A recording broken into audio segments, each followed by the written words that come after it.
হরে কৃষ্ণ। তো আমরা শ্রীমদ্ ভগবদ গীতা যথাযথ থেকে মুখবন্ধ আলোচনা করছিলাম এখান থেকে। তো আমরা গত ক্লাসে আলোচনা করেছি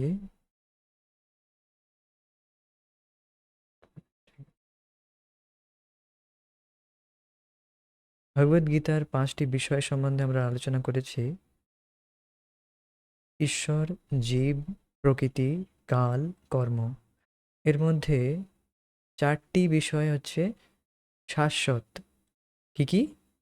ভগবান অর্থাৎ ঈশ্বর, জীব, প্রকৃতি আর কাল। আর কর্ম হচ্ছে অশাশ্বত অর্থাৎ অনিত্য। একমাত্র কর্মই কেবলমাত্র পরিবর্তনশীল, আর বাকি সব অপরিবর্তনীয়। তাদের মধ্যে কোনো পরিবর্তন আসে না।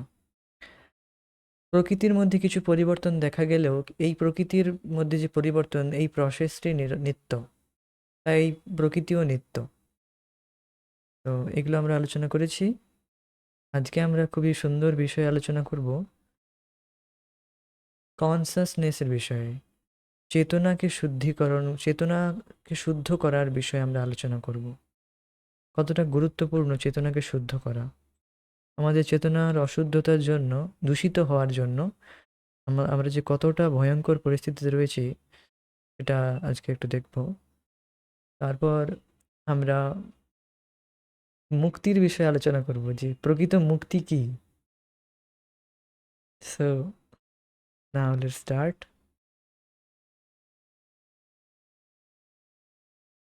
পরম চৈতন্যময় ঈশ্বর ও জীব গুণগতভাবে এক। ঈশ্বরের পরম চৈতন্য এবং জীবের অনুচেতনা উভয়ই অপ্রাকৃত। এমন নয় যে জড় বস্তুর সংস্পর্শে আসার ফলে জীবের চেতনার বিকাশ হয়। এই ধারণাটি ভ্রান্ত। কোনো বিশেষ প্রাকৃতিক পরিবেশে জড়া জড়ের মধ্য থেকে চেতনার উদ্ভব হয়, এই কথা গীতায় স্বীকার করা হয়নি। জড়া প্রকৃতির প্রভাবে চেতনার বিকৃত প্রতিফলন হতে পারে, এবং তা হচ্ছে রঙিন কাঁচের মাধ্যমে প্রতিফলিত রঙিন আলোকের মতো।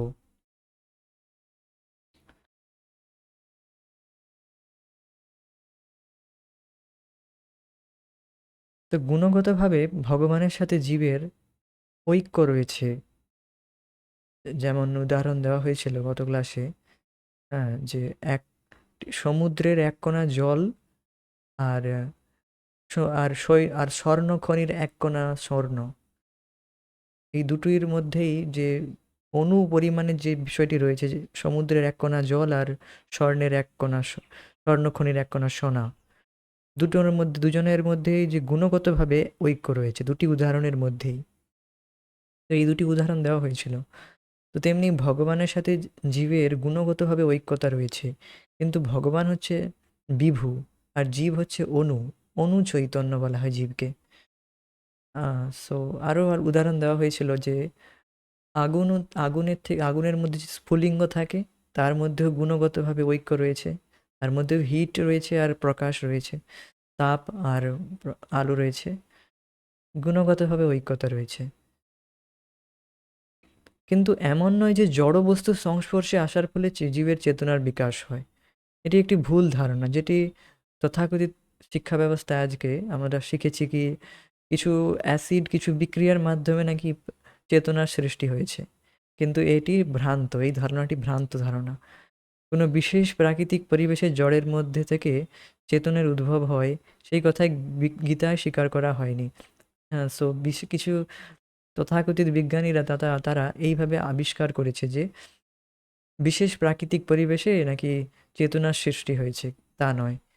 তো দেখুন, এটি একটা উদাহরণ দেওয়া হয়েছে যে তাহলে এই জড় দেহর মধ্যে চেতনা কিভাবে দেখা যাচ্ছে। আপনি প্রশ্ন করবেন যে জড় দেহের মধ্যে তো চেতনা রয়েছে, এই তো আপনি কথা বলছেন, এই তো আপনি সব নড়াচড়া করছেন, তার মানে আপনার শরীরটা তো জড়। তাহলে আপনি তো এই কথা বলছেন। তো তো কি করে বলা যায় যে জড় শরীরের মধ্যে কোনো চেতনা, জড় শরীরটি ভিন্ন আর চেতনা জিনিসটি আলাদা। অর্থাৎ জড় শরীর থেকে, পদার্থ থেকে চেতনা উৎপন্ন হয়নি কী করে বলবেন? তো দেখুন, আমরা যা দেখছি, অর্থাৎ এখন আমাকে দেখছেন বা যে কোনো লিভিং এন্টিটিকে দেখছেন, যে কোনো জীবকে দেখছেন, তার মধ্যে যে আমরা চেতনা দেখতে পাচ্ছি, সেই চেতনা আমরা তার থ্রু, তার বডির থ্রু দেখতে পাচ্ছি, তার শরীরের থ্রু দেখতে পাচ্ছি। এটিকে উদাহরণ দেওয়া হয়েছে এখানে। আপনি রাত্রেবেলা যে নাইট বাল্বটি জ্বেলে ঘুমান হয়তো, বা কখনো কখনো বিশেষ কোনো বাল্ব জ্বালবেন, রঙিন বাল্ব যদি জ্বালেন, আমার এখানে একটি নাইট বাল্ব রয়েছে যেটি সবুজ রঙের, কিন্তু এই নয় যে আলোটি সবুজ হয়ে গিয়েছে, না, ওর মধ্যে যে ফিলামেন্ট থেকে যে আলোটি বিকীর্ণ হচ্ছে, সেই আলোটির কোনো কালার নেই, এটি হোয়াইট, হোয়াইট বা কালারলেস যাই বলুক না কেন। তো কিন্তু এর বাইরের যে আচ্ছাদনটি সেটি সবুজ, তাই এটি মনে হয় যেন সবুজ লাইট বেরোচ্ছে, পুরো ঘরটা সবুজ হয়ে যায়। তো তেমনি আমাদের শরীরের থেকে চেতনাটি প্রকাশিত হচ্ছে, এই নয় যে শরীর থেকে চেতনা বেরোচ্ছে। না হলে দেখবেন যখন কোনো ব্যক্তির মৃত্যু হয়, তো তার শরীর তো সরাসরি সেটি সেখানেই পড়ে থাকে, তাহলে তাহলে তার চেতনাটি কোথায় গেল? তা সে নড়াচড়া করছে না কেন? তাহলে মানুষ কেন বলে যে সে আর নেই, সে চলে গিয়েছে, সে আর নেই? কোথায় গেল? সামনেই তো জলজ্যান্ত মানুষটি শুয়ে রয়েছে। একদম একই একদম সেই হুবহু সেই ব্যক্তি তো সামনে রয়েছে। তাহলে কে চলে গেল? তো দ্যাট মিনস সেই শরীরের মধ্যে কোনো চেতনা নেই। চেতনা বিকীর্ণ হচ্ছে তার শরীর থেকে। ঠিক যেমন এই একটি রঙিন বাল্ব, বাল্ব থেকে আ আলো বিকীর্ণ হলে তো যেন মনে হয় পুরো বাল্বটি থেকে যেন রঙিন আলো বেরোচ্ছে, কিন্তু না, বাল্বের যে আচ্ছাদনটি সেটি রঙিন, তার সেখান থেকে যেন মনে হচ্ছে পুরো বাল্বটি রঙিন আলো বেরোচ্ছে, কিন্তু তা নয়। তো কিন্তু পরমেশ্বরের চেতনা কখনোই জড়া প্রকৃতির দ্বারা প্রভাবিত হয় না। তো বুঝতে পারছেন যে আমাদের চেতনা এইভাবে প্রভাবিত হয়, যেভাবে এই একটি বাল্বের লাইটটি এই সেই নির্দিষ্ট রঙিন কাঁচের জন্য প্রভাবিত হয়েছিল, কিন্তু ভগবানের চেতনা সেটি সেইভাবে প্রভাবিত হয় না। হ্যাঁ, সো পরম পূজ্য রাধানাথ মহারাজ এই বিষয়ে বলেন যে প্রত্যেকে আলাদা আলাদা চশমা পরে রয়েছে, কেউ হলুদ, কেউ সবুজ, কেউ blue, RGB, red, red, green আর ব্লু, সবাই বিভিন্ন বিভিন্ন রকম কালারের চশমা পরে রয়েছে। আমি এখন যেমন একটি ট্রান্সপারেন্ট চশমা পরে রয়েছি, তো আমাকে আমার সমস্ত কিছু ক্লিয়ার দেখাচ্ছে। আমি যদি এক্ষুনি একটি রঙিন চশমা পরে নেই, তাহলে এক্ষুনি আমি সমস্ত কিছু রঙিন দেখব।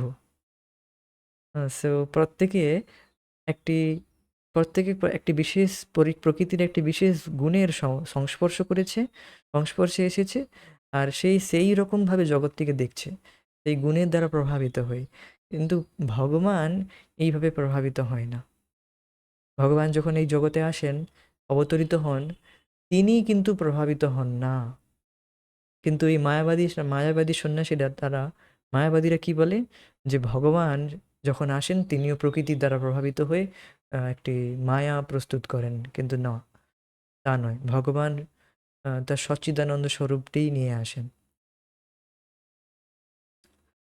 ভগবানের ভগবান এর দ্বারা প্রভাবিত হয় না। তো তাই এখানে বলা একটু, তার প্রমাণ কি?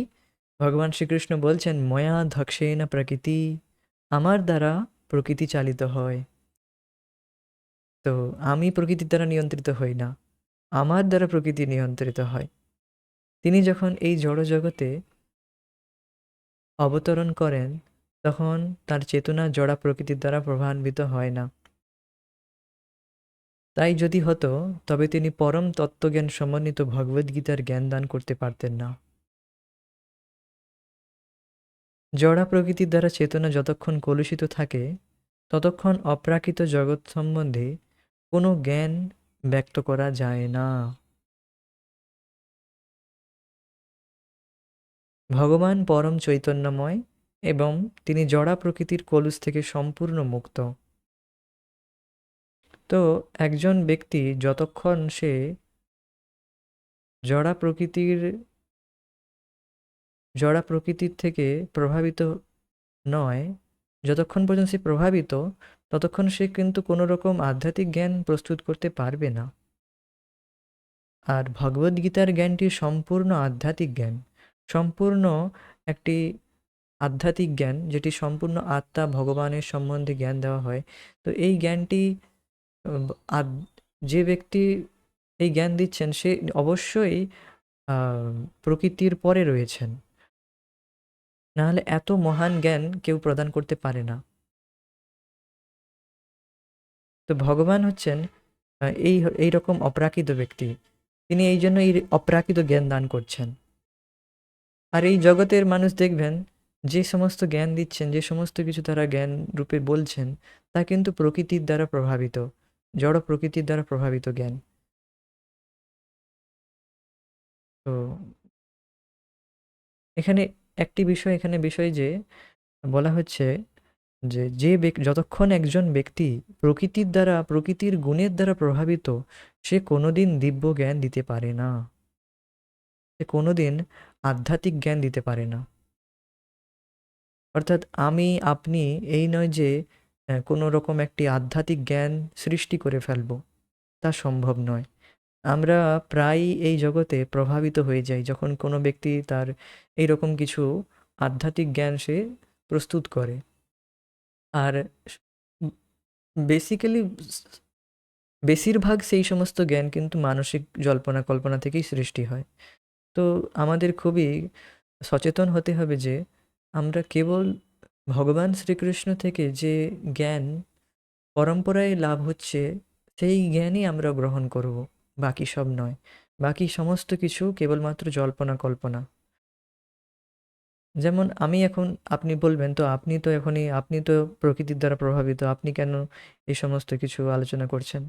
তো দেখুন, আমি কেবল রিপিট করছি বিষয়গুলো, আমি নিজের থেকে কিছু বলছি না। আমি কেবল বিষয়গুলি পড়ছি, যেটি পরম্পরা থেকে এই জ্ঞান লাভ হয়েছে, ভগবান কৃষ্ণ থেকে যে জ্ঞান গুরু শিষ্য পরম্পরায় লাভ হয়েছে, এটিকে কেবল রিপিট করছি।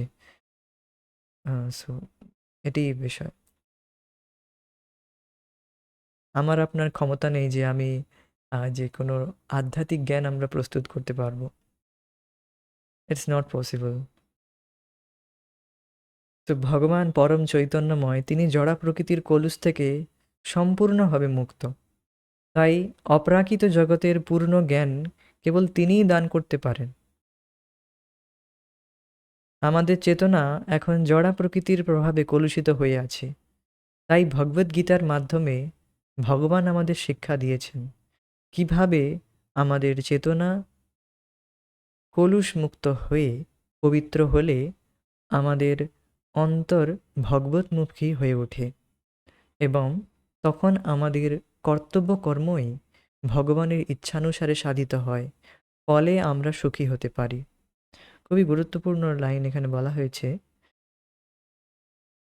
ভগবদ্গীতার মাধ্যমে ভগবান আমাদের শিক্ষা দিয়েছেন কিভাবে আমাদের চেতনা কলুষমুক্ত হয়ে পবিত্র হলে আমাদের অন্তর ভগবতমুখী হবে। তো আমাদের চেতনা এখন জড়া প্রকৃতি দ্বারা কলুষিত হয়েছে, আর এই জন্য কলুষিত হয়ে যাওয়ার জন্য ভগবদ্গীতা আমাদের এই শিক্ষা দিচ্ছেন। প্রথমত এই শিক্ষা দিচ্ছেন যে কিভাবে আমাদের চেতনাকে আমরা শুদ্ধ করতে পারবো, আমাদের চেতনাকে কলুষমুক্ত, দূষিত চেতনাকে শুদ্ধ করতে পারবো, পবিত্র করতে পারবো, যার দ্বারা আমাদের অন্তর ভগবতমুখী হয়ে উঠবে। তো এখন প্রশ্ন হবে যে চেতনা কি? চেতনা হচ্ছে একটি দর্পণের মতো, একটি মিরর, একটি দর্পণ, আয়নার মতো। এইবার যদি আয়নাটি বা দর্পণটি যদি পরিষ্কার থাকে, স্বচ্ছ থাকে, তাহলে কিন্তু আমরা নিজেকেও দেখতে পাবো, আর সাথে সাথে আমরা আমাদের হৃদয়ে নিত্য বিরাজমান, যে সব থেকে প্রিয় আর সব থেকে কাছে আমাদের হৃদয়ে নিত্য বিরাজমান ভগবানকেও আমরা নিরন্তর দেখতে পাবো। এটিই হচ্ছে বিষয়। তো এটি হচ্ছে ডিসঅ্যাডভান্টেজ, আমাদের হৃদয়ে কলুষিত হওয়ার ডিসঅ্যাডভান্টেজ। কি আমরা ভগবানকে, যে ভগবান নিত্য আমাদের সব থেকে কাছে আর সব থেকে হৃদয়ের মধ্যেই রয়েছেন, তাকে আমরা দেখতে পাচ্ছি না। আর নিজের স্বরূপকেও দেখতে পাচ্ছি না, সাথে সাথে ভগবানকেও দেখতে পাচ্ছি না। তো এটি হচ্ছে খুব বড় একটি ডিসঅ্যাডভান্টেজ, যে ভগবান হচ্ছে নিত্য আহ, নিত্য সচ্চিদানন্দময়, অর্থাৎ সবসময় যিনি নিজের আনন্দেই আনন্দিত থাকেন, নিত্য আনন্দে যিনি থাকেন। তো আহ, সেই ভগবানকে আমরা দেখতে পাচ্ছি না। এটি হচ্ছে খুব বড় একটি ডিসঅ্যাডভান্টেজ আমাদের। আমরা দেখবেন যে আমরা এখন যে কাজ করতে আমরা বাধ্য হচ্ছি, যে কোনো কাজে, কেউ কোনো জব করছে, কেউ কোনো কারখানায় কাজ করছে, তো সবাই একটি কাজ করতে বাধ্য হচ্ছে। আর সবাই নিজেদের কিভাবে পালন হবে তা নিয়ে সবাই চিন্তিত থাকে। কিভাবে আমাদের পালন হবে, কিভাবে আমাদের পালন হবে। তো এর কারণটা কি? এর কারণটা এটাই যে আমরা নিজেদের সম্বন্ধকে ভগবানের সাথে ভুলে গিয়েছি।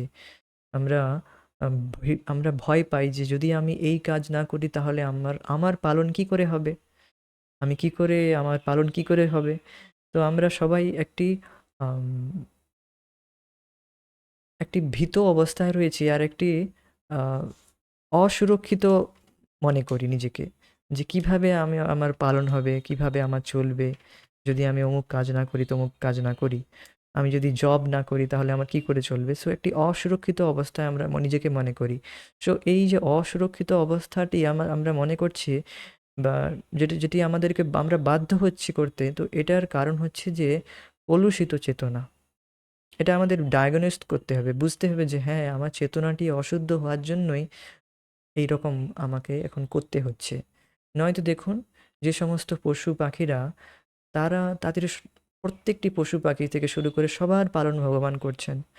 এমনকি যে হাতি 40 কেজির ওপর খায়, একটি হাতি 40 কেজির ওপরে সে ভোজন গ্রহণ করে পার ডে। তো আর আর একটি হুয়েল ফিশ, মানে তিমি মাছের তো বলারই কি রয়েছে, সে কত খায়, তার সাইজ কত বড়। তো তারও পর্যন্ত পালন করছে, এবার শুধু আমরাই মনে করছি যে আমাদের পালন বোধহয় হবে না। তো ঠিক আছে, এবার মানুষকে তার চেতনা অনুসারে কাজ করতে হবে। শুধু আমাদের একটি একটি ধারণা এখানে দেওয়া হচ্ছে যে সত্যি যে আমাদের চেতনাটি কলুষিত রয়েছে, যে কি করে পালন হবে, কি করে পালন হবে। এই যদি জব না করি, যদি কাজ না করতে যাই, কি করে পালন হবে। তো ঠিক আছে, মানুষ তার চেতনা অনুসারে কাজ করুক, সেটা অবশ্যই তাকে করতে হবে তার চেতনা অনুসারে। তাকে সে আর্টিফিশিয়ালি চেঞ্জ করতে পারবে না।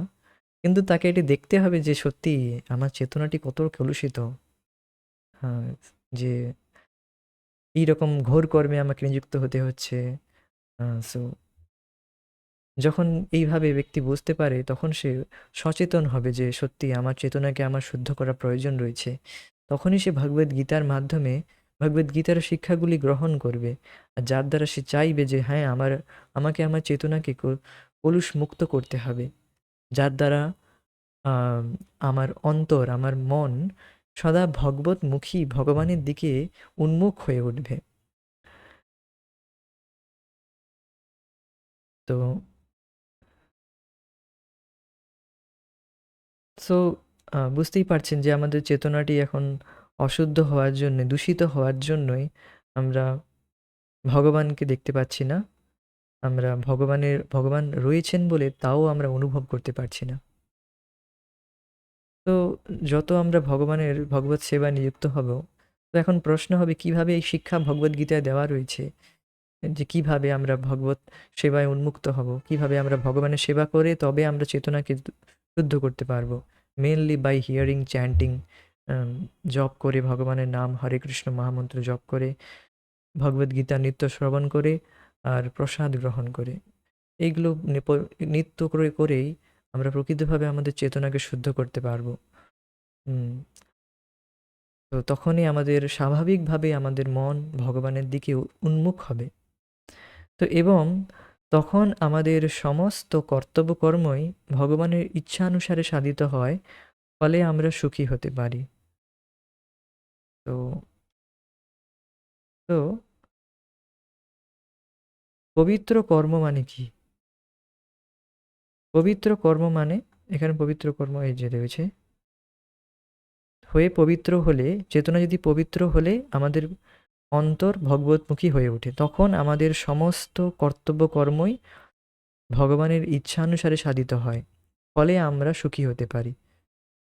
তো দেখুন, সুখী হওয়া কোনো খারাপ বিষয় নয়, সুখী হওয়ার ইচ্ছা কোনো ভুল বিষয় নয়। প্রত্যেকটি জীবের স্বরূপ, তার স্বরূপ অনুসারে, তার প্রকৃতি অনুসারে সে সুখী হতে চায়। দ্যাটস ফাইন, সেটা খুবই ভালো, খুবই ভালো বিষয়, সেটি স্বাভাবিক বিষয়। কিন্তু এই সুখী হওয়ার পন্থাটি আমাদেরকে জানতে হবে, এটি হচ্ছে বিষয়। তো কিন্তু সমস্যা হচ্ছে যে আমাদের চেতনা অশুদ্ধ হওয়ার জন্য আমরা সুখী হতে চাইছি ইন্দ্রিয় তৃপ্তি করার মাধ্যমে, এটি হচ্ছে সমস্যা। সুখী হওয়ার ইচ্ছা কোনো সমস্যা নয়, কিন্তু সমস্যাটা এখানে যে আমরা সুখী হতে চাইছি কিভাবে? সুখী হতে চাইছি ইন্দ্রিয় তৃপ্তি করার মাধ্যমে, অর্থাৎ যে আমাদের সেন্সেসগুলো আমরা লাভ করেছি, ইন্দ্রিয়গুলি লাভ করেছি, এই ইন্দ্রিয়গুলোকে যা ভালো লাগছে, ইন্দ্রিয়কে যা ভালো লাগে তাই করা, এটি হচ্ছে ইন্দ্রিয় তৃপ্তি। কিন্তু দেখবেন, ব্যক্তি যত নিজের চেতনাকে শুদ্ধ করতে থাকে, যত ভগবত সেবা নিযুক্ত হতে থাকে, ধীরে ধীরে ধীরে সে বুঝতে পারে যে আমি এই ইন্দ্রিয় তৃপ্তি করে সুখী হচ্ছি না, আমি এই ইন্দ্রিয় তৃপ্তি করে সুখী হচ্ছি না, আমি আমার ইন্দ্রিয়ের যে বিষয় বস্তুগুলোকে দিয়ে আমি সন্তুষ্ট হচ্ছি না, আমি আরও বেশি বিরক্ত হয়ে যাচ্ছি, আরও বেশি আমার মন চঞ্চল হচ্ছে, আমার মন আরও বেশি অ্যাজিটেট হচ্ছে, বিষণ্ণ হয়ে যাচ্ছে। সে তত বুঝতে পারে ধীরে ধীরে। সো তখন সে বুঝতে পারে যে আমি ইন্দ্রিয়ের যে ইন্দ্রিয়জাত বস্তু রয়েছে, যে ইন্দ্রিয়ের বিষয়গুলি রয়েছে তার দ্বারা প্রভাবিত হচ্ছি, যে প্রলোভনগুলি রয়েছে তার দ্বারা আমি প্রভাবিত হচ্ছি। ইন্দ্রিয়ের প্রলোভন, এই আইসক্রিম খাওয়া আর বিভিন্ন রকম ইন্দ্রিয়জাত বিষয়বস্তু গ্রহণ করা। তো এর দ্বারা আমরা দেখতে পাই যে আমরা বদ্ধ অবস্থায় প্রভাবিত হই, ইন্দ্রিয়জাত বস্তু দ্বারা প্রভাবিত হই, যে আমার এই খেতে ভালো লাগে, সেই খেতে ভালো লাগে। অনেকে মানুষ তার বিষয় বেশি মূলত আহ, আমরা বাঙালিরা, অ্যাজ উই আর বেঙ্গলিজ, আমরা বাঙালিরা খাওয়ার বিষয়ে খুবই পটু রয়েছি। মানে আহার পরিবর্তন করা খুবই ডিফিকাল্ট আমাদের। কিভাবে আমরা নিজেদের যে প্রাত্যহিক যে খাওয়া আহারের যে স্টাইল, সেটাকে কি মানুষ খুবই আসক্ত থাকে তার প্রতি, যে কী করে আমি তা ছাড়তে পারি, কী করে আমি সেই খাবার ছাড়তে পারি, কী করে ওই খাবার আমি ছাড়তে পারি, এর দ্বারা আমি, না হলে তো আমি তো মরেই যাব, আমি তো কী করে সুখী হব। সো এই বদ্ধ অবস্থায় মানুষ তার দ্বারা একদম খুব ভালোভাবে সে প্রভাবিত থাকে। কিন্তু সেই ব্যক্তিকে যখন ধীরে ধীরে কৃষ্ণ কথার প্রতি উন্মুখ করা হয়, সে সহজেই, খুবই স্বাভাবিকভাবেই এই সমস্ত কিছু ইন্দ্রিয়জাত বিষয়কে খুব স্বাভাবিকভাবেই ত্যাগ করে দেয়। কখন সে ত্যাগ করে দিয়েছে তাও ভুলে যায়। এটি হচ্ছে খুবই ইন্টারেস্টিং বিষয়। সো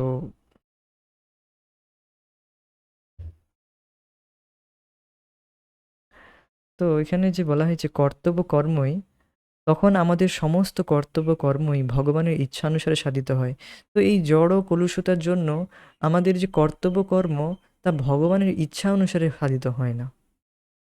এই জড় কলুষতার জন্য আমরা নিজের মনের ইচ্ছা অনুসারে, নিজের ইন্দ্রিয়কে যা ভালো লাগে সেই অনুসারে আমরা কর্তব্য কর্ম করতে চাই। এই জন্য আমরা বারে বারে দুঃখী হই, বারে বারে আমরা সুখী হওয়া তো দূরের কথা, দুঃখই পাই। কিন্তু যখন আমরা ভগবানের ইচ্ছা অনুসারে কর্তব্য কর্ম সাধিত করব, তখনই আমরা প্রকৃতভাবে সুখী হতে পারব। যেমন আমাদের যে হাত, খুব স্বাভাবিকভাবে আমরা যখন ভোজন গ্রহণ করি, আহার গ্রহণ করি, খাদ্য গ্রহণ করি, তখন খুব স্বাভাবিকভাবে এই হাত আমাদেরকে খেতে সাহায্য করে। খুব স্বাভাবিকভাবে আমাদের এই হাত খাবারটি খাদ্যবস্তুকে পেটে পৌঁছতে, পেটে বা মুখে দিতে সাহায্য করে। তো এটি খুব স্বাভাবিকভাবে আমাদেরকে সাহায্য করে।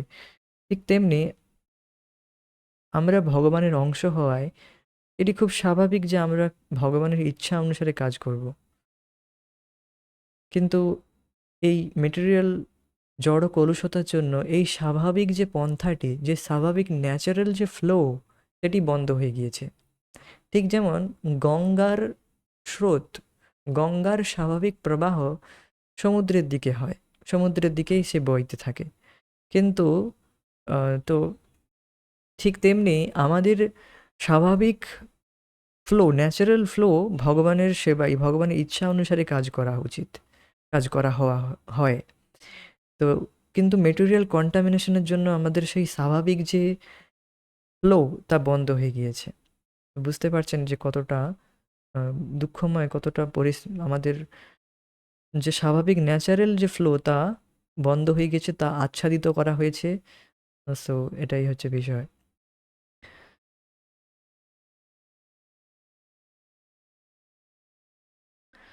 তো যখন তো এর তো এখন প্রশ্ন হবে যে কী করে এর থেকে উদ্ধার পাওয়া যাবে? এর থেকে একটাই উপায়, যে আমরা নিত্য হরিনাম জপ করতে থাকবো, আর ভগবদ্গীতা নিত্য শ্রবণ করব, আর প্রসাদ গ্রহণ করব, কৃষ্ণ প্রসাদ গ্রহণ করব। আহারের খুবই প্রভাব, খুব খুব বড় প্রভাব রয়েছে। আহারের খুব বড় প্রভাব রয়েছে। আহার শুদ্ধম সত্য শুদ্ধি, সেই একই কথা বলা হচ্ছে। সত্য শুদ্ধি মানে চেতনা শুদ্ধ করার কথা বলা হয়েছে। আহার শুদ্ধ হলে তখনই তার চেতনাও শুদ্ধ থাকে। তো আর আমাদের এই বিষয়ে খুবই সতর্ক থাকা উচিত। খুব খুব বিকট পরিস্থিতি না পড়লে ততক্ষণ পর্যন্ত আমরা আমাদের সবসময় চেষ্টা করতে হবে যে কৃষ্ণ প্রসাদই গ্রহণ করা উচিত। আবার কৃষ্ণ প্রসাদের মধ্যে অনেক বিভাজন হয়ে যায়। তার বাস্তবিক সচেতন, তার সঠিক চেতনা অনুসারে রান্না করা হচ্ছে কিনা, তা আদৌ কৃষ্ণের জন্য রান্না করা হচ্ছে কিনা, সেটিও একটি বিষয় হয়ে যায়। সো সেটাও একটা বিষয় হয়ে যায়। ঠিক আছে। হুম, কিন্তু অ্যাটলিস্ট ব্যক্তিকে কৃষ্ণ প্রসাদই গ্রহণ করা উচিত, দেখতে হবে।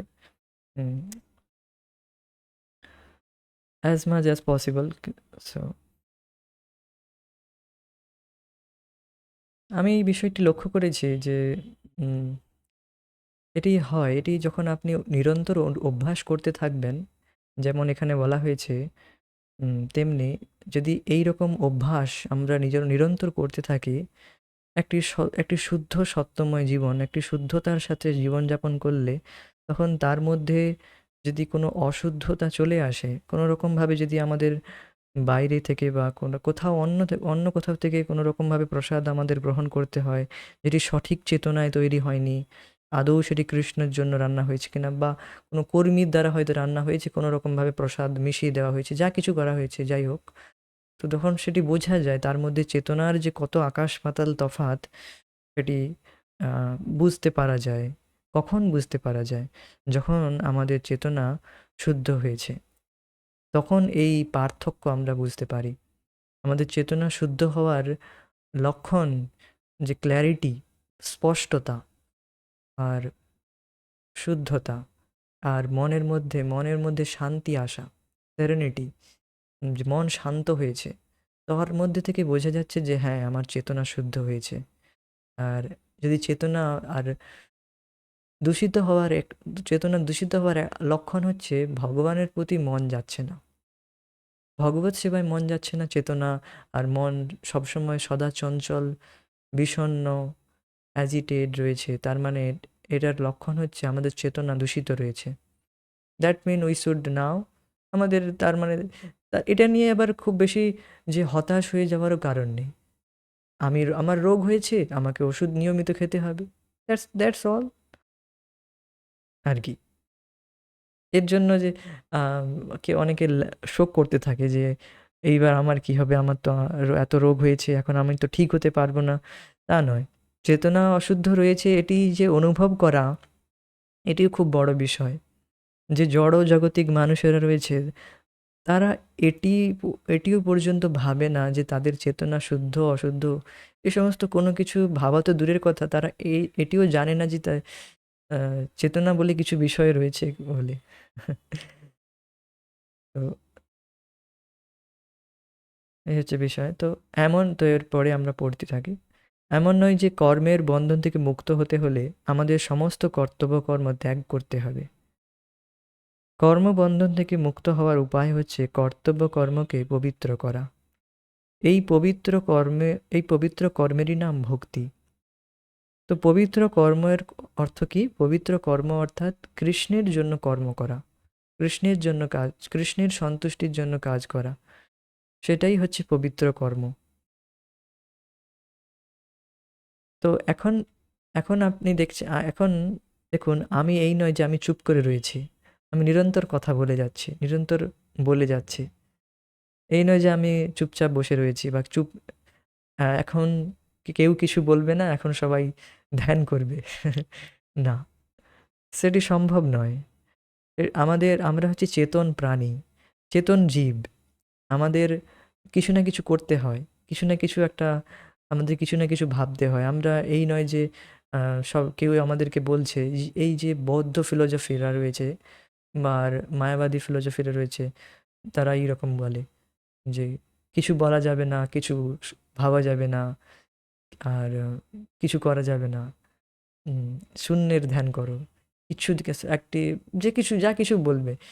তো এইরকম না না না করে আমরা থাকতে পারবো না, তাহলে সম্ভব নয়। কারণ আমরা হচ্ছে চেতন প্রাণী, আমরা পাথর নই যে এটি করো না, ওটি করো না, সেটি করো না। না, আমাদের করতে হবে, কিছু না কিছু করতে হবে, আমাদের বলতে হবে। কি বলতে হবে? কৃষ্ণ কথা বলতে হবে। আমাদের আহারের প্রয়োজন রয়েছে। কী খেতে হবে? ভগবানকে অফার করে, ভগবানকে নিবেদন করে সেই আহার গ্রহণ করতে, সেই ভোজন গ্রহণ করা উচিত, প্রসাদ রূপে গ্রহণ করা উচিত। আমাদের অবশ্যই ভাবতে হয়, আমরা ভাবি, চিন্তা করি। হুম, কিন্তু চিন্তা করতে হবে কৃষ্ণের বিষয়। কিভাবে কৃষ্ণ কথাকে আমি সুন্দরভাবে রিপ্রেজেন্ট করব, সেই বিষয়ে চিন্তা করতে হবে। কিভাবে ভগবত কথায় আমার কিভাবে ভাগবতমের শ্লোকের বিষয়ে কি বলা হয়েছে, সেই বিষয়ে আমাদের চিন্তা করতে হবে। তো চিন্তা করা, এই সমস্ত করা আমরা বন্ধ করতে পারি না। নেতি করে হয় না। সো এটি আমাদের বুঝতে হবে যে কর্তব্য কর্ম করা বন্ধ করা যা সম্ভব নয়। আমরা একটি চেতন জীব, আমাদের অবশ্যই কর্তব্য কর্ম করতে হবে, কিন্তু তা উম, ভগবান শ্রীকৃষ্ণের সন্তুষ্টি বিধানের জন্য। যেমন অর্জুন যুদ্ধ করতে চাইছিল না, কিন্তু তারপর তাকে ভগবদ্গীতার জ্ঞান দান করার পরে তারপর অর্জুন কৃষ্ণের জন্য যুদ্ধ করতে লাগলো। সো এই হচ্ছে বিষয়। তো ভক্তির বশবর্তী হয়ে যে কর্ম করা হয় আপাত দৃষ্টিতে তাকে সাধারণ কর্ম বলে মনে হতে পারে, কিন্তু এই কর্মকে কোনো রকম কলুষতা কখনো স্পর্শ করতে পারে না। তো বাহ্যিক দৃষ্টিতে কোনো মানুষ, যারা আউটসাইডার্স রয়েছে, সো তারা দেখতে পারে, তারা হয়তো এই সমস্ত রিডিংস দেখে তারা হয়তো ভাবতে পারে এরা কিছু একটা বাংলা কিছু পড়ছে, কিন্তু আমরা কোনো বাংলা কিছু পড়ছি না। আমরা ভগবদ্গীতা দিব্য জ্ঞান লাভ করছি, যেটি কিনা বাংলায় রয়েছে। সো এটি হচ্ছে বিষয়। ভগবানের ভগবানের ভক্তকে দেখে একজন মূর্খ লোক মনে করতে পারে যে তিনি সাধারণ মানুষের মতো কাজ করে চলেছেন, কিন্তু সেটিই তার নির্বুদ্ধিতা। সে বুঝতে পারে যে ভগবত ভক্ত অথবা ভগবানের কার্যকলাপ অপবিত্র চেতনা বা জড়ের দ্বারা কলুষিত হয় না। সে বুঝতে পারে যে ভগবত ভক্ত অথবা ভগবানের কার্যকলাপ অপবিত্র চেতনা বা জড়ের দ্বারা কলুষিত হয় না, সেই সমস্ত ত্রিগুণাতীত। তবে আমাদের মনে রাখা উচিত যে আমাদের চেতনা এখন কলুষিত, এবং তাই ভক্তিযোগ সাধন করার মাধ্যমে আমাদের চেতনাকে কলুষমুক্ত করতে হবে।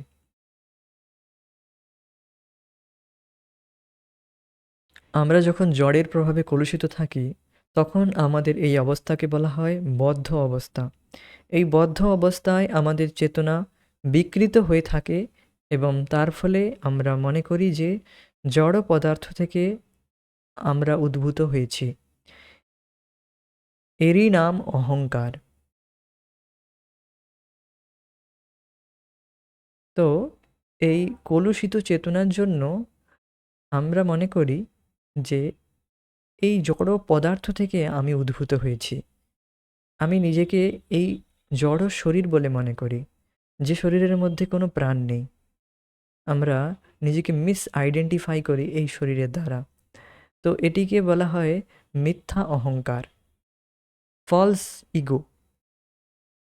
আমরা দেখুন, অহংকার অর্থাৎ ইগো এটি থাকবে। আই অ্যাম এক্সিস্টিং, আমার অস্তিত্ব রয়েছে, এটিকে বলা হয় জ্ঞান শক্তি। হ্যাঁ, সেটি থাকবে অবশ্যই, কিন্তু মিথ্যা অহংকার নয়। মিথ্যা অহংকার কি? মিথ্যা অহংকার হচ্ছে যে আমি এই শরীর, আর এই শরীরের যে ভোগ্য বস্তু তার দ্বারা আমি সুখী হব। প্রথমত প্রথমত ব্যক্তি নিজেকে আইডেন্টিফাই করে, আমি উকিল, আমি ব্যারিস্টার, আমি টিচার, আমি অমুক, আমি তমুক। সো তখন সে সেইভাবে তার নিজের ভোগ বস্তুকে গ্রহণ করে যে আমি অমুক, তো আমার এই ডিমান্ড, তো এই ভোগ বস্তু আমার দরকার, তো এই ভোগ বস্তু আমার প্রয়োজন। তখন সেইভাবে সে ভোগ করতে থাকে, আর তার দ্বারা সে দুঃখই লাভ করে কেবল। তো এটি তার মিথ্যা অহংকার, ফলস ইগো। প্রকৃত অহংকার কি? প্রকৃত অহংকার হচ্ছে আমি কৃষ্ণের দাস, আমি কৃষ্ণের সেবা করেই সুখী হব। এটি হচ্ছে বাস্তবিক অহংকার। দেখুন, অহংকার অর্থাৎ ইগো থাকবেই। ইগোকে বাদ দেওয়া যাবে না, কারণ আমাদের অস্তিত্ব রয়েছে একটি। সো এটিকে শুদ্ধ করতে হবে কেবল, এই অহংকারকে শুদ্ধ করতে হবে, অর্থাৎ বেসিক্যালি সো আমাদের চেতনাকে শুদ্ধ করার বিষয়, সেই অহংকারকে শুদ্ধ করার একই বিষয়। তো যে মানুষ তার দেহগত চিন্তায় মগ্ন, সে কখনো তার স্বরূপ জানতে পারে না। তো কি করে জানতে পারবে? আমি যদি নিজেকে এই জড় শরীর বলেই মনে করি, সারাদিন মনে করি, তাহলে আমি কি করব? এই জড় শরীরকে সন্তুষ্ট করার জন্য কাজ করব। একে যা ভালো লাগে, যা এর মনে ইচ্ছা হয় তাই করাবো। তাহলে এভাবে কি আমি নিজের স্বরূপকে জানতে পারবো না? তো ভগবান ভগবদ্গীতায় বলেছিলেন, যাতে মানুষ তার দেহগত ভাবনাকে অতিক্রম করে তার স্বরূপ উপলব্ধি করতে পারে। তো ভগবান ভগবদ্গীতায় বলেছিলেন, যাতে মানুষ তার দেহগত ভাবনাকে অতিক্রম করে তার স্বরূপ উপলব্ধি করতে পারে। তো ভগবানের কাছ থেকে এই জ্ঞান লাভ করার জন্যই অর্জুন নিজেকে এই অবস্থায় উপস্থাপিত করেছিলেন। এই অবস্থায় মানে নিজেকে মোহগ্রস্ত করেছিলেন। অর্জুন যুদ্ধ করতে চাইছিল না। কেন? কারণ সে তার যুদ্ধ করায় আপত্তি ছিল না, কিন্তু তার আত্মীয় স্বজনদের সাথে যুদ্ধ করায় তার আপত্তি ছিল। যে আমার শিক্ষক রয়েছে, আমার গুরু রয়েছে, আমার দাদু রয়েছে, সো আর আমার অন্যান্য আমার সম্বন্ধীরা রয়েছে, আমার আত্মীয় স্বজনরা রয়েছে, এদের সাথে আমি কিভাবে যুদ্ধ করব? তো এখন অর্জুন কি চেতনায় ভাবছে? নিজেকে প্রথমত শরীর বলে মনে করছে, আর শরীরের সম্বন্ধের সঙ্গে সে চিন্তা করছে যে এরা আমার আত্মীয়। বাস্তবে কি এরা আমার আত্মীয়? বাস্তবে কে আমাদের দাদু, কে আমাদের উম, আহ, কে আমাদের যে আত্মীয় স্বজন রয়েছে? তো বেসিক্যালি মূলত আমরা নিজেদেরকে আইডেন্টিফাই করছি শরীরের দ্বারা, আর সেই শরীরের যারা সুখ বিধান দিচ্ছেন, যারা ইন্দ্রতৃপ্তি দিচ্ছে, তাদেরকেই আমরা আত্মীয় বলে মনে করছি, আত্মীয় সম্বন্ধী। তো এটি হচ্ছে ফলস ইগো, আর এর দ্বারা প্রভাবিত হয়ে দেহাত্ম বুদ্ধিতে আমরা এত বেশি আমরা আহ, আ- এর মধ্যে পড়ে যাই যে আমাদের আত্মীয় স্বজনদেরকেও আমরা নিজেদের বলে মনে করি, যে এরা আমার আত্মীয়, এরা যদি আমাদেরকে ছেড়ে চলে যায় আমি কি করে সুখী হব? তো এই দেহাত্ম বুদ্ধির জন্য, দেহগত চেতনার জন্য আহ, এই মোহ উৎপন্ন হয়েছিল অর্জুনের। তো বেসিক্যালি যতক্ষণ ব্যক্তি দেহগত চিন্তায় রয়েছে, সে কখনো নিজের স্বরূপকে চিনতে পারবে না। তারপর কি বলা হয়েছে? দেহাত্ম বুদ্ধি থেকে অবশ্যই মুক্তি লাভ করতে হবে। আধ্যাত্মবাদীদের সেটি প্রাথমিক কর্তব্য। তো দেহাত্ম বুদ্ধি থেকে অবশ্যই মুক্তি লাভ করতে হবে। আধ্যাত্মবাদীদের সেটি প্রাথমিক কর্তব্য। তো প্রাথমিক কর্তব্য কি একজন আধ্যাত্মবাদীদের? একজন আধ্যাত্মবাদীর প্রাথমিক কর্তব্য হচ্ছে দেহাত্ম বুদ্ধি থেকে মুক্ত হওয়া। কিভাবে? খুবই সহজ।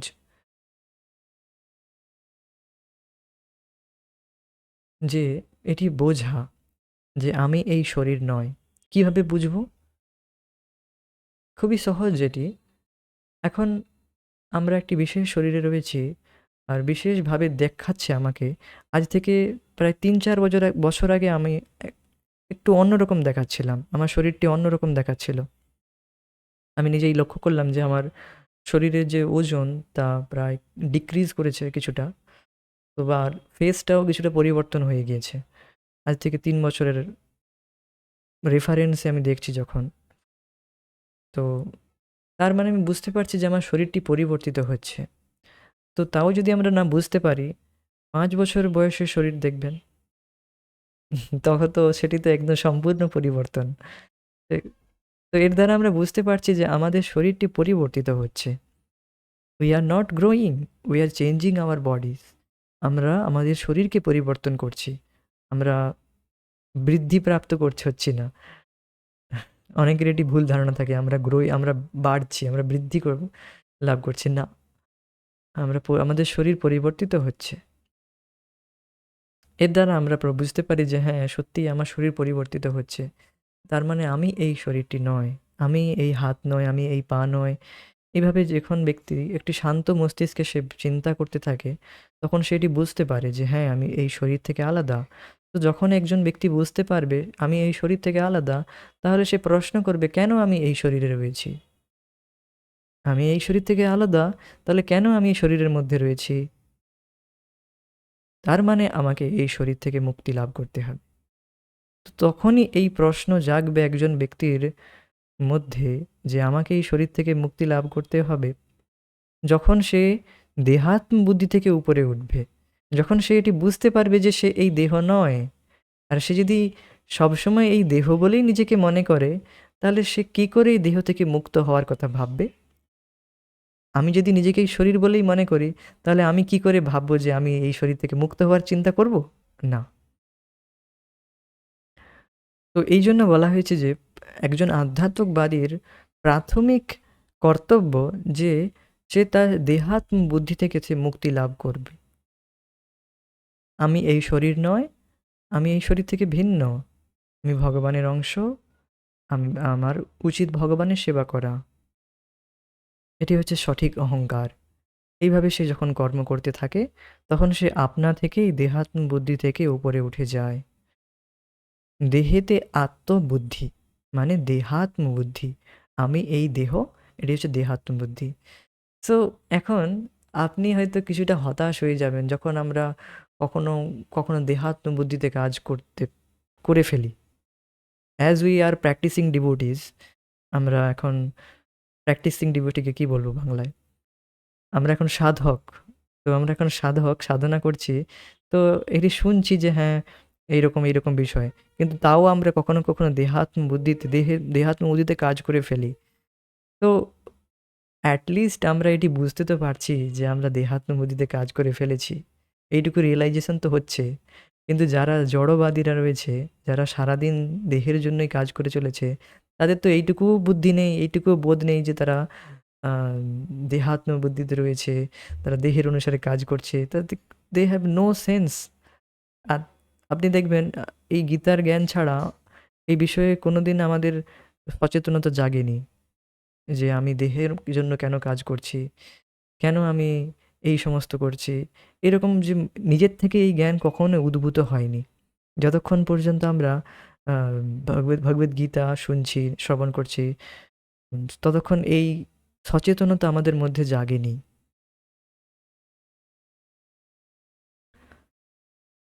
সেই জন্য বলা হয়েছে যে বুঝতে পারছেন যে ব্যক্তি দেহাত্ম বুদ্ধি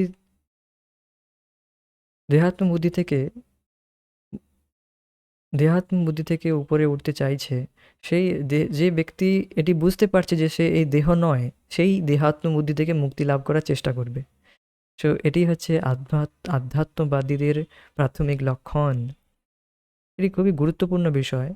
প্রায় প্র্যাকটিসিং ডিভোটিস যারা রয়েছে তারা এটিকে নেগলেক্ট করে চলে যায়, এই পয়েন্টটিকে নেগলেক্ট করে চলে যায়।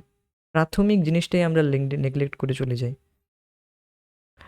আর সেটিকে সো কল্ড কৃষ্ণ ভাবনা ভাবনা বানাতে থাকে। আমি তো অমুক করছি তমুক করছি, এটি দেহাত্মবুদ্ধি নয়, জাস্টিফাই করার চেষ্টা করে, কিন্তু তা তা বাস্তবে দেহাত্মবুদ্ধি। কৃষ্ণ এই জড় বন্ধন থেকে মুক্ত হতে চায়, তো আধ্যাত্মবাদীদের সেটি প্রাথমিক কর্তব্য। এই জড় বন্ধন থেকে যে মুক্ত হতে চায়, প্রথমে তাকে জানতে হবে যে তার প্রকৃত স্বরূপ তার জড় দেহটি নয়।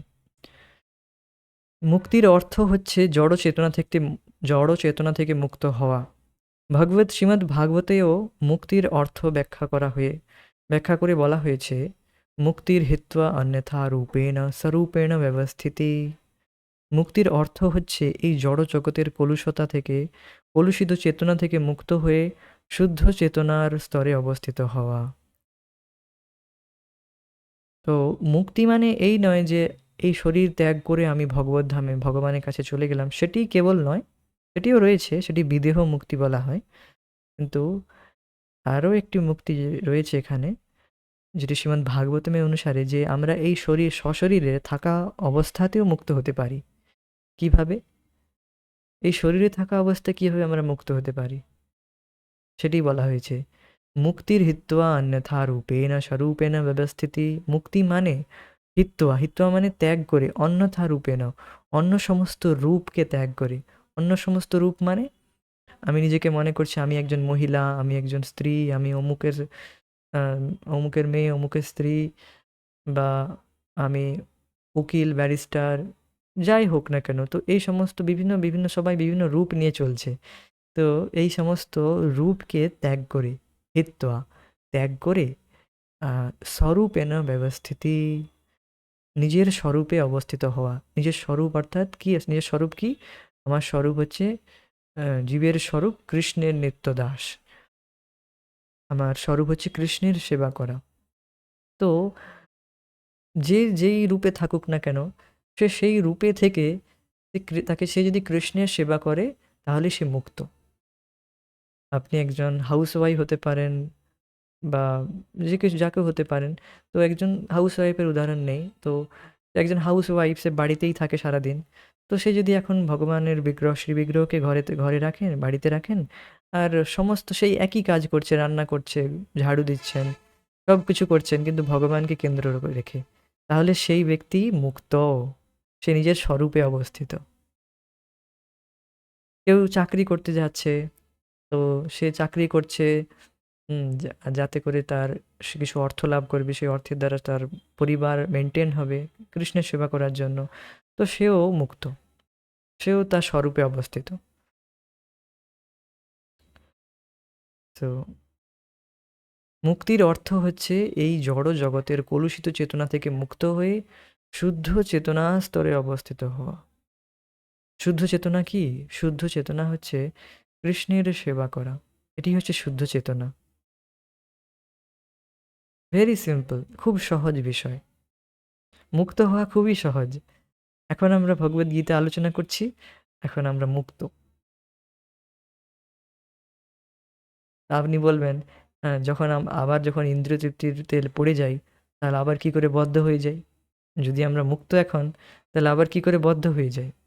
তো দেখুন, আমরা মুক্ত হয়ে গেছি অলরেডি, কিন্তু এই যে ভোগের মধ্যে আবার ভোগ বিষয়ে পড়ে যাওয়া, এটি প্রিভিয়াস সংস্কারের জন্য, প্রিভিয়াস সংস্কার মানে বুঝতে পারছেন যে প্রিভিয়াস ছাপ, আমাদের হৃদয়ে যে ছাপ রয়েছে, যে একটি প্রিভিয়াস অভ্যাসের জন্য, এটি বলবো অভ্যাসের জন্য, পূর্ববর্তী অভ্যাসের জন্য, তার দ্বারা আমরা প্রভাবিত, সেই ভোগ বিষয়ে আমরা লিপ্ত হয়ে যেতে পারি, কিন্তু এটি টেম্পোরারি, এটি সাময়িক, এটি ধীরে ধীরে নষ্ট হয়ে যাবে। এটি নিয়ে আমাদের চিন্তা করা উচিত নয়। তো আমাদেরকে কখনোই যে ব্যক্তি যে ভগবত ভক্তি অনুশীলন করছে, যে ১৬ মালা জপ করছে, প্রসাদ গ্রহণ করছে, সে যদি কোনো কারণে ভোগ বিষয়ে পড়েও যায়, তা আমাদেরকে তাকে আ ভোগী বলে গণ্য করে নেওয়া উচিত নয়। পূর্ববর্তী অভ্যাসের জন্য সে পড়ে যেতে পারে, কিন্তু তার ইনক্লিনেশন, তার উদ্দেশ্য ভগবত ভক্তি করা। So he is main thing, সেই ব্যক্তি মুক্ত। এ হচ্ছে বিষয়। তো ভগবদ্গীতায় প্রতিটি নির্দেশই এই পবিত্র শুদ্ধ চেতনা স্তরে অবস্থিত হওয়ার কথা বলছে। এবং এবং তাই আমরা দেখতে পাই যে ভগবদ্গীতার শেষ পর্যায়ে শ্রীকৃষ্ণ অর্জুনকে জিজ্ঞেস করছেন যে তার চেতনা কলুষমুক্ত হয়ে পবিত্র হয়েছে কিনা। পবিত্র বা বিশুদ্ধ চেতনা বলতে বোঝায় ভগবানের নির্দেশ অনুসারে কর্ম করা। তো অর্জুনকে ভগবান কৃষ্ণ জিজ্ঞেস করেছেন, তখন অর্জুন বললেন যে গত সন্দেহা করিষ্যে বচনম তবা। 18.73 দেখতে পারেন। করিষ্যে বচনম তব নষ্ট মোহ স্মৃতির লব্ধ্যা। হুম, আমার এখন মোহ নষ্ট হয়েছে, আমি আমার স্মৃতি লাভ করতে পেরেছি, আমার সন্দেহ নষ্ট হয়েছে, আর আমার জড়কলুষতা নষ্ট হয়েছে এখন। আর আমি এখন আপনি যেমন বলবেন সেই অনুসারে আমি কর্ম করব, সেই অনুসারে আমি কাজ করব। করিষ্যে বচনম তব, আপনার নির্দেশ অনুসারেই কর্ম করব। তো এটিই হচ্ছে কলুষমুক্ত হওয়ার লক্ষণ, যে সেই ব্যক্তি ভগবত ইচ্ছা অনুসারে কাজ করছে। ভগবান বলছেন গীতায় যে আমাকে আমাকে আমার ভক্তি করো, আমার ভক্ত হও, আমাকে প্রণাম করো, মন মানা ভব মদ ভক্ত মদ যাজি মাম নমস্করো। আমাকে প্রণাম করো, আমাকে ভোগ লাগিয়ে তারপরেই তুমি প্রসাদ গ্রহণ করো। তো সেই অনুসারে যখন সেই ব্যক্তি কর্ম করছে, তার বেসিক্যালি সে মুক্ত। আর সে শুদ্ধ চেতনায়, বিশুদ্ধ চেতনায়, পবিত্র চেতনায় কর্ম করছে। এটিই হচ্ছে বিশুদ্ধ চেতনার মর্মার্থ। বাকি সব অশুদ্ধ চেতনার কেবল লক্ষণ। কৃষ্ণ ব্যতীত কাজ করাই মানে অশুদ্ধ চেতনার লক্ষণ, আর কিচ্ছু নয়। আমাদের এই বিষয়ে কোনো রকম কম্প্রোমাইজ করা চলবে না। সামনের ব্যক্তি যেই হোক না কেন, সে যদি হ্যাঁ সে যদি প্র্যাকটিশনার ডিভোটিস হয়, সে যদি কোনো কারণে এইরকম কথাবার্তা বলে, তাহলে আমাদেরকে তাকে স্পষ্টভাবে বলে দেওয়া উচিত যে আমি এখন এই সমস্ত কথাবার্তা বলতে রাজি নই, বা আমি এখন ইন্টারেস্টেড নই। তো তো আমাদের সেই স্থান ত্যাগ করা উচিত। We should not compromise. আমাদেরকে নিজের ভক্তি নিয়ে কম্প্রোমাইজ করা উচিত নয়। আমরা তাকে সব খুব বিনম্রভাবে বলতে পারি যে এইরকম কোনো অহংকার প্রস্তুত করব না যে আমরা খুব বড় ভক্ত হয়ে গেছি, তা নয়। কিন্তু আমরা একটি বিনম্র চিত্ত হয়ে আমরা তাকে বলতে পারি যে আমি এখন এই সমস্ত কথাবার্তা বলতে বা শুনতে আমি এখন রাজি নই, বা আমার এখন অন্য কোনো কাজ রয়েছে। এইভাবে আমরা অ্যাভয়েড করতে পারি। তো এই হচ্ছে বিশুদ্ধ চেতনার মর্মার্থ। আমরা যেহেতু ভগবানের অপরিহার্য অংশ, তাই আমরা চেতন, কিন্তু জড়া প্রকৃতির সান্নিধ্যে আসার ফলে প্রকৃতির ৩টি গুণের দ্বারা আমাদের চেতনা প্রভাবান্বিত হয়ে পড়ে। কিন্তু ভগবান যেহেতু পরমেশ্বর, তাই তিনি কখনোই এর দ্বারা প্রভাবিত হন না। ক্ষুদ্র স্বতন্ত্র জীব ও ভগবানের মধ্যে এটি হচ্ছে পার্থক্য। তো এখানে আমরা আজকে আলোচনা করলাম যে শুদ্ধ চেতনা আর অশুদ্ধ চেতনার মধ্যে কি পার্থক্য রয়েছে, কিভাবে আমরা আমাদের চেতনাকে শুদ্ধ করতে পারি, কিভাবে আমরা মুক্ত অবস্থায় প্রতিনিয়ত মুক্ত হয়ে কাজ করতে পারি। তো উই শুড আমাদেরকে অ্যারেঞ্জ করা উচিত আমাদের প্রত্যেকটি দিনকে, কিভাবে আমরা এইভাবে নিজেদের স্বরূপে অবস্থিত হয়ে কাজ করতে পারি। তো